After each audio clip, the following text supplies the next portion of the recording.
Durán. Que Dios te bendiga.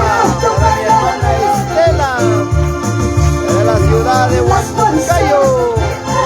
Templo de mi hermana Marcelina Ramos. Que Dios te bendiga, siervas del Señor. Gracias, saludos por estas alabanzas.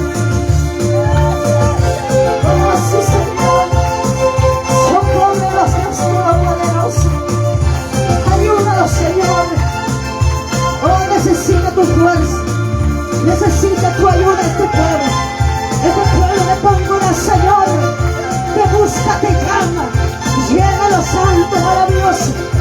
Gracias, Jesús Santo, gracias, papito lindo, gracias, Jesús.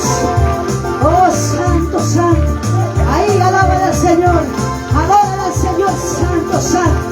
Él está sanando, Él está paseando, Él está liberando, restaurando, Él levanta al caído. Oh, Santo, Santo, Santo.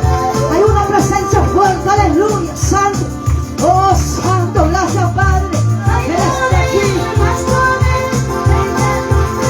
Jesús. Hay poder, hay más poder en el nombre de Jesús, aleluya. Hay poder ahora. Gracias, Jesús. Hay poder, más poder. Más poder en el nombre de Jesús. Más poder en el nombre de Jesús. Hay poder, más poder en el nombre de Jesús. Aleluya.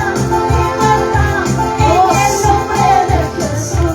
Sanidad, libertad en el nombre de Jesús.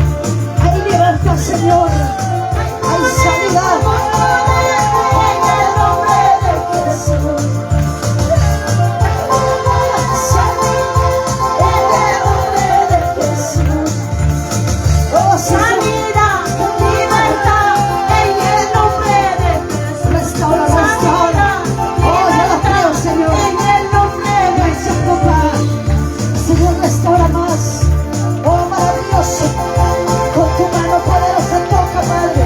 Con tu mano, Dios mío. Liberta a los santos. Gracias, Jesús. Gracias, poderoso Rey. Oh, Santo, Santo. Gracias, papito lindo. Aleluya. Alguien está en oración, Santo.